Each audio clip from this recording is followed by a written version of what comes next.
Hey everyone, Easy Boiler User here, and it has been forever since I have made an actual video. I've been doing all these shorts lately, but I have been busy, and if you're following along in the shorts at all, you know that I've been clearing out this path here to go back behind the outdoor wood boiler so we can get wood delivered here. I've been doing it all by hand and doing it all by myself, so I have been digging out the stumps, using my chainsaw to cut out the bigger ones, and just doing what I can, old manual labor, and getting them out of here. But I've taken out 13 stumps so far, and sometimes, you know, I've asked myself this question, like, is all this worth it? You know, especially this past week, it has been so hot and muggy for a September, like 80 degrees and muggy. And even today, you know, it's in the 60s, but it's still muggy as all get out. So, you know, is this all worth it? And when you think about putting an outdoor wood boiler in, you know, one of the things that you think about is just like getting the outdoor boiler put in, installing it, getting wood. But you have to really think through the whole process. Where are you going to store? You know, it depends on where you're living at, but here in northern Michigan, I mean, I'm going through, you can see my house behind me somewhere over here. I don't, directionally challenged apparently. You know, depending on the size of your house, mine's almost a 3,000 square foot home. The insulation, the windows are terrible, whatever. And so to keep a good constant heat and have hot water all winter, I'm going through 12 to 14 full cords of wood. That's not, and you need to understand what cordage is. You know, a face cord is one row, 4 foot tall by 8 foot long of wood. A full cord is 3 of those. So, you know, when you're running your wood stove and you're heating with wood in your home through a wood stove or whatever, and you're going through a couple cords of wood every year, you know, an outdoor wood boiler, you're going through 5 times that. So you go through a lot of wood, so you have to think about, where am I going to store all this at? And then you always want to try to be ahead on your wood, so you got to be thinking about that. So this spot back here gives me enough room to put a couple years worth of wood and get that process back up and going. And also gets it tucked back behind the house so you can't see it. And a friend of mine who owns this property is using it as his wood yard as well. And so it'll all end up being connected back here, and we'll be able to drive through, do wood deliveries, do all the stuff back there. So who only knows? But I know that, you know, the older I get, the less I want to be, the closer I want my wood to where I'm going to be burning it. So I got to put in the effort now, ahead, you know, to get this stuff done. So is it all worth it? Is the work all worth it? It's definitely worth it for that consistent, constant, and I suppose they're the same words, but there's that. My house never gets cold.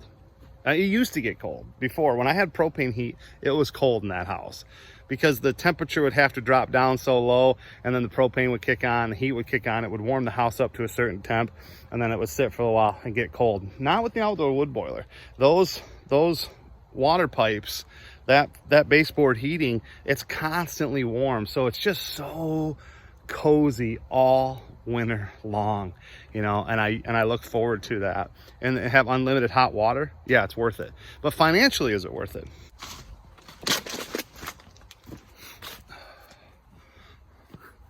I got 2 full cords of pine in here. You know, most people would call that junk wood, but I'm gonna burn it. So is it worth it to have this thing running, to burn through all this wood, to do all the prep work it's gonna take to get, you know, this stuff? Is it worth it to have all this, to do all this work, to have that constant continuous heat, to have unlimited hot water during the winter? And it is for me, because the cost, it ends up only costing me about $1,000 a year in wood, gasoline to run the chainsaw and all that other stuff. But obviously there's another cost in there that a lot of people don't think about, and that is time. Like, it costs you your time. And I don't know about you, but if you're looking to do an outdoor wood boiler, chances are that you're trying to save money, and maybe you have money and so it doesn't matter to you. But to me, I don't have money. You know, I have to use my time to offset my money. And the fact that I don't have the equipment and I have all the things to do some of that stuff with means I have to do it by my own hand.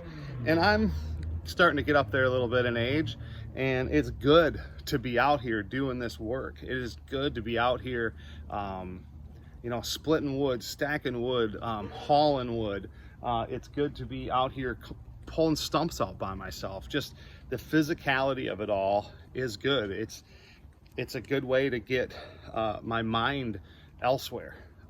You know, to be present in what you're doing when you're running a chainsaw, and to be outdoors, breathing in the fresh air, sweating even, you know, noticing that the animals, watching the seasons just change right, you know, right around you. It's a great thing. So there's a whole host of reasons to do this, but know this, that if you don't have a lot of money, then you're going to be spending your time. Now that the outdoor wood boiler has paid for itself, now I can start saving up some money to make some improvements on the home and change the whole dynamic of this, so that I can cut down my wood usage. I can use less wood. Having this path back here and having the wood yard set up the way that I need it to be set up for ease is going to cut down on a lot of time of processing.